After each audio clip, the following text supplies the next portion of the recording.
Hello everyone, আজকে বানাবো chicken French fry recipe. এই রেসিপিটা বাচ্চাদের খুবই প্রিয়। এই জন্য আমাদের প্রয়োজন হবে মুরগির বুকে সলিড এক টুকরো মাংসটা নিয়ে আমরা লম্বা লম্বা করে চিকন চিকন করে কেটে নিব। এখন এই মাংসের সঙ্গে সামান্য তেল, আদা, রসুন, পেঁয়াজের কুচি, লবণ, গোলমরিচের গুঁড়া, সামান্য cornflour, soya sauce, oyster sauce ও একটা ডিম দিয়ে মাখিয়ে বেশ কিছুক্ষণ রেখে দিব। এই মাখানো মাংস বেডক্রামে গড়িয়ে গরম তেলে মুচমুচে করে ভেজে নিলেই তৈরি হয়ে যাবে গরম গরম chicken French fry recipe.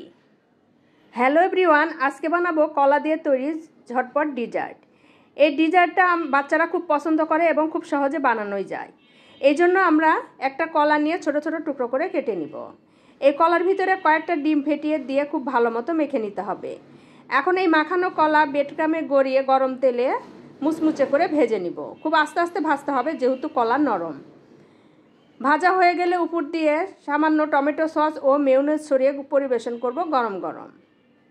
Hello everyone, আজকে বানাবো মুরগির মাংসের কিমা দিয়ে ঝটপট মজাদার রেসিপি। এই জন্য আমাদের প্রয়োজন হবে 2 রঙের কাঁচামরিচ, যেমন লাল এবং সবুজ। কড়াইয়ে কিছুটা তেল দিয়ে আগের থেকে কেটে রাখা লাল রঙের কাঁচামরিচ বেশ কিছুটা দিয়ে এবং সামান্য লবণ দিয়ে বেশ কিছুক্ষণ ভেজে তার ভিতরে মুরগির মাংসের কিমা দিয়ে বেশ কিছুক্ষণ রান্না করে নিতে হবে। এই মুরগির মাংসের কিমার সাথে সয়া সস, ওয়েস্টার সস মাখিয়ে বেশ কিছুক্ষণ রান্না করে সিদ্ধ করে নিতে হবে। সিদ্ধ হয়ে আসলে এ পর্যায়ে আবারও সবুজ রঙের কাঁচামরিচ দিয়ে বেশ কিছুক্ষণ নেড়েচেড়ে উপর দিয়ে সামান্য গোলমরিচের গুঁড়া ও সামান্য চিনি দিয়ে নেড়েচেড়ে নামিয়ে নিয়ে গরম গরম পরিবেশন করব ভাত অথবা রুটির সাথে কাঁচামরিচ এবং মুরগির মাংসের কিমা দিয়ে ঝটপট ঝাল ঝাল মজাদার রেসিপি।